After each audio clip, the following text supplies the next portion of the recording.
Hello, everyone. I'm taking you today through ranking of research for institutional recognition purposes. In this presentation, I'll introduce to you why do ranking matters, the methods used to rank your institution, uh, what about predatory activities and the links and relationships between predatory activities and lower rankings, and the way forward. As you know, any ranking has to be constructed around a set of rules and assumptions about what is to be valued.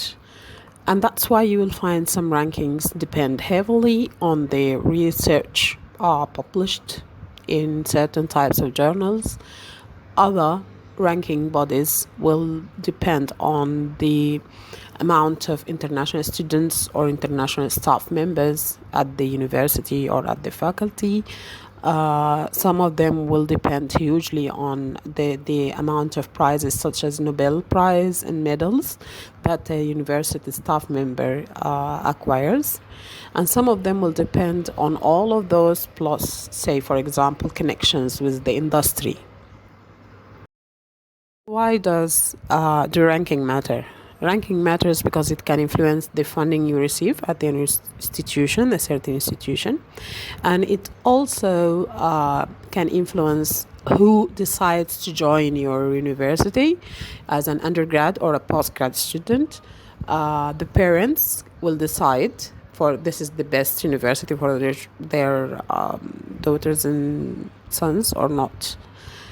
And again, if you are an institution that works for industrial or has collaborations with the industry or something like that, then the companies will select you as a partner if you have a better rank. In this section of the presentation, I will take you through the methods, but I will take you through a summarized version. To have a full access to the full methods breakdown, it's in the other presentation entitled Most Important Rankings Methods in this course. So you can have a look at that presentation as well if you're interested in the methodology in every single detail on the methods for 5 selected organizations. Otherwise, I will go through a summary in this one. In this presentation, I've selected 5 organizations to go through a brief on their methodologies adopted to rank universities in the global context. These organizations are the Times Higher Education ranking and the QS ranking, the Shanghai ranking, or it's abbreviated as well as ARWU, the Leiden university ranking, and the Webometrics ranking. So to start with, if you look at the Times Higher Education ranking, if you wish to be ranked in this ranking, then you have to submit your data to 2HE generally by March. It's the deadline. And it depends hugely on the bibliometric data provided by Elsevier Scopus database and the timing of the rank. The rank is advertised on September each year, and unfortunately we are not present there. There is no institution from Sudan present in the THE ranking. Looking at the QS ranking, if you wish to be ranked, then you have to contact QS to signal your interest. And again, it depends heavily on Elsevier Scopus database.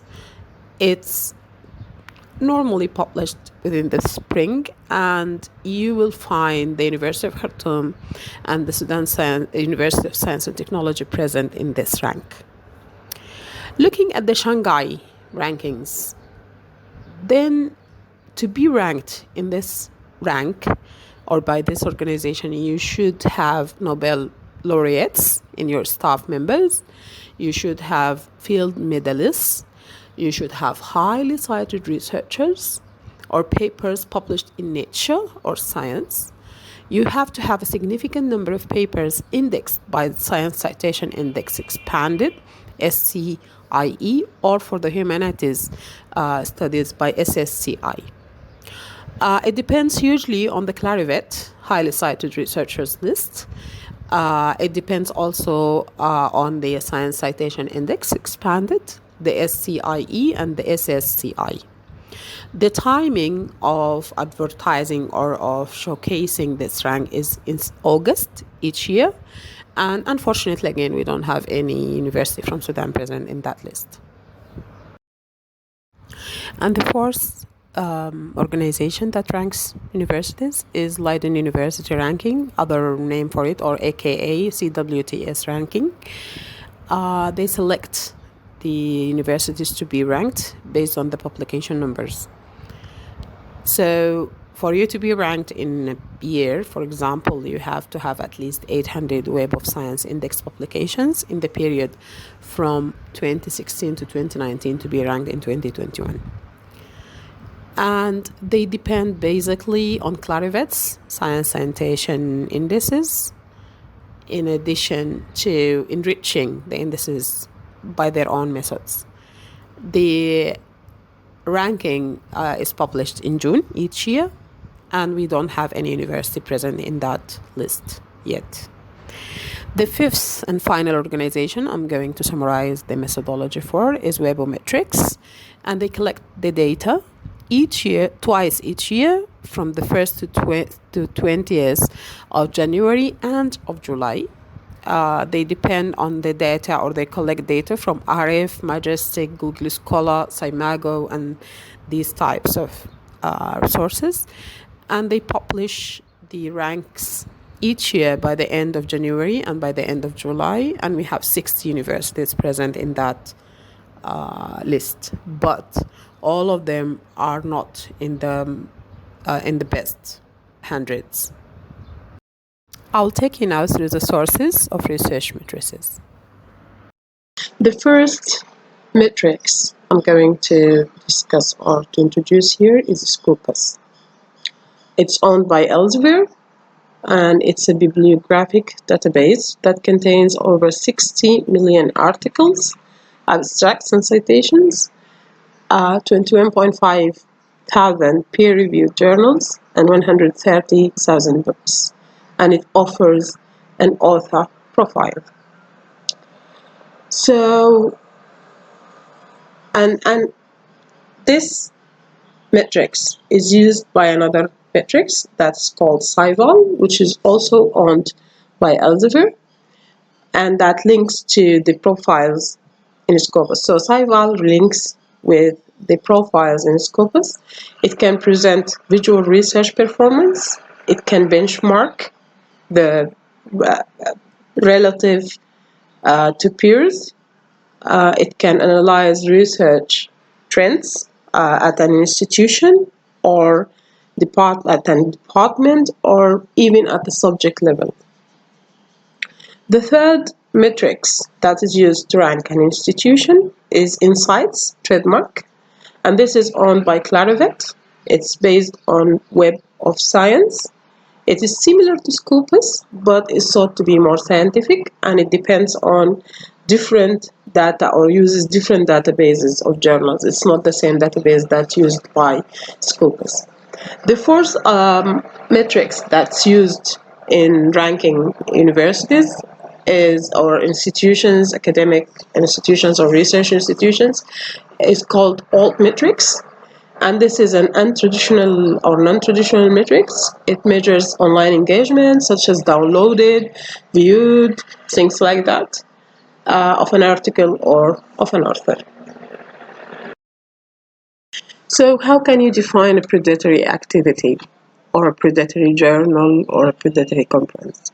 There is this traditional definition that is, predatory journals and conferences are belonging to a spectrum of typology of journal and conference practices. There is a broad set of dynamic predatory behaviors that ranges from genuinely fraudulent and deceitful practices to questionable and unethical ones, with varying degrees of unacceptable to well-intentioned, low-quality practices in the middle. And here I'm adopting the definition produced by the Inter-Academies of Science in their report, which was published this year in March 2022. And I will take you through this example of a typical predatory activity. This email was sent to my colleague, and she is a physician. And in the email, the people who had sent the email said that we invite you to submit your paper or research, your precious research, to this to our publication, and that this this publication is has a very high impact factor, 3.25. They didn't set which type of impact factors, because we know that there is Thomson Reuters or Clarivet impact factor, there is SGC, Thimago impact, whatever they call it, and things like that. So they didn't define which type of impact factor. This is the first thing. The second thing, they said, okay, we are Google Scholar indexed. Okay, then no problem. All right. They said we have a valid Crossref DOI, and I checked it, and yes, they have this one. They said we'll give you a certificate as an author, and this is a bit of like, what and why do you give me a certificate as an author? And then they said that their benefits to the author are rapid, easy, and high quality of publications. Look at these ones. It's rapid, easy, and high quality. And they are offering it for a very low price. It's $30, and this is really very low price for that, because they don't do anything like peer reviewing or things like that. And then they said that there is online tracking of articles submitted, and the bomb. This what should like set every single alarm in your head goes on. They said publish article within 3 days from acceptance. This is a typical predatory activity. So I had to go through their website just to make sure about the board, their editorial board, and they have 5 editors in the editorial board. One of them, when I checked their specialty in life, like, look at that. This journal is about biological, pharmaceutical, and health sciences. So you will think that the editorial board should be composed of those people who belong to these fields, or to fields somewhere there should be from these fields. But what I found is the first editor in their website is actually his or her specialty is actually aquaculture and fisheries. The second one is an engineer, he is an engineer. So what has he to do with medical sciences and pharmaceutical research or biological research? The third one is from the education sector. He is an education a specialist. He writes books and things about students and how to teaching methodologies and things like that. So what can he do as a member of the board? And the fourth one was an environmental scientist. This can be grouped within the biological sciences. Oh, this could be okay. The fifth one was her specialty was nutrition, and this has to do with, say, health sciences. But the main thing is, they doesn't have any pharmacist or proper somebody from the health sciences or medical sciences or things like that. And when I checked every single editor profiles online, I found them being part of different editorial boards for journals like this one. So this is an indicator that these people are just there in the market or something like that. You need to be very careful when you receive some emails like this. And if you look at your inbox, I'm quite sure all of you are getting lots and lots and lots of scam emails saying your research is precious, your research is great, and things like that. We would love to republish a paper you've previously published in another journal. So be very careful of such emails. So, after going through all these indices and methodologies and data resources to be ranked, there should be a way forward for us. And as you have seen, research output, bibliometrics, papers' citation matrices are often a heavily weighted factor in ranking methodologies. And even publishing in scholarly or predatory outlet will rank you different ways. So you need to have a look and to decide on and to look forward, to move forward to get a better rank for an institution. An important thing to do is to have your own digital identity, and this can be done by using ORCID ID. So you have to have your own digital identity. ORCID ID is a digital ID unique to you, and you can sign. Here I have provided links for signing. You have to consider the journal rankings when you publish, because when you publish in, say, a predatory journal, a journal that kept nagging you in the email saying, please publish with us, or please, like, we have seen this title for you, why don't you publish a newer version of this research? And that will be very fast. You just have to pay $30 and it will be published within 3 days, for example. You have to be very wary. There should be a lamp lighting in your head when you see such types of emails. You have to run as fast as you can from this type of journals or publishers. These are predatory publishers. Look for a good journal. Have a look at the site score, for example. This is again an Elsevier product, but again, it's useful to have a look at the journal site score. Look at the citing by Simago, the SJR. Look at SNP ranks. If you're publishing within an open access journal, have a look at the directory of open access journals online, the DWAJ, or have a look at the African Journals Online, the AJOL database, and there are other databases you can have a look at to determine whether this is a good journal to publish with or not. You need to consider the journal. You need to consider its authenticity and whether it's a scholarly one or a predatory one. And finally, just like a summary for the universities and institutions on steps on how to make sure that you rank as you wish and rank as best as possible.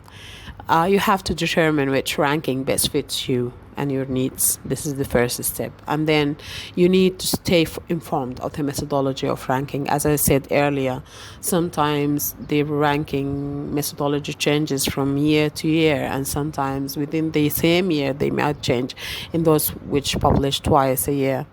You need to monitor your institution's progress on strategic initiatives, and you have to avoid predatory publishers and predatory academic activities. This is crucial for you to go forward. Thank you for listening.